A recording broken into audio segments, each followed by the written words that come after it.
Hi everybody, and welcome back to the garage. So this is an update on the VANS RV10 build that I'm doing, and today we're going to be covering off section 34-4, 35-5, and we're also going to cover section 38-2 through 38-3. Now that the priming's done, here we have riveting the nut plates onto the openings. Got that one done. He's a little turned up once I put them on. And then over here, I've got one ready to be riveted down permanent. So about to do that. And that's one side done, as you can see here already. And then the panel, the access cover goes on here. Nice. Looks good. I'll be able to get underneath there in case I need to tighten anything or get access to any wires. Now the one thing I did do that I might not have mentioned in previous videos is I did add that reinforcement piece right here. It had them for all before. I had to cut it out to fit it. So I put it here on the end, and based on some little testing I was doing, looks like it's made it pretty solid here, so I'm pretty pleased with it.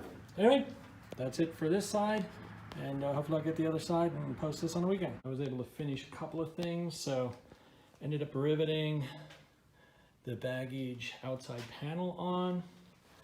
I also riveted on the hinge. This I was able to do with the squeezer. The rest I had to do with the bucking bar and the rivet gun. A little painful, but not too bad. And then on the inside, what I did is I put in that insulation that I have. Sticks in there pretty good. And it just kind of makes it a little more solid, and I think you're pretty good. The other thing I was able to do is I was able to do these where the two join here. I could do with the squeezer as well. And now I'm just getting ready to attach the back panel on. Once I verified that I can actually put this lock in later, which I think I can, but I just want to verify it. The other thing I was able to do is, you can see here, I've got the center cover done, all primed in place, riveted together, and it's not bolted down, but you can see kind of here's where the detente is for the fuel selector, so that's all pretty good. Oh, and the one thing that I didn't mention is on this side with the hinge, you have to countersink those. Now my countersink tool is a little wide to fit in there. So what I ended up doing is I actually just used my deburr tool, this thing, and after about 45 to 50 turns with the deburr tool, that actually countersunk it perfect. So that worked out really well.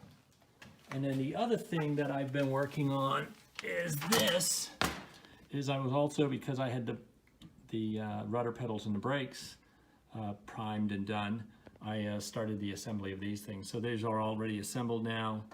I have the nuts on with the cotter pins in them. And so, you know, you really can't do too much more with these until you get the floor pans in, because, you know, I would imagine once that goes up there, it's going to be a little problematic to get to the floor pans. Remember, if you like the video, leave a like, and don't forget to subscribe. Thanks, and have a great day.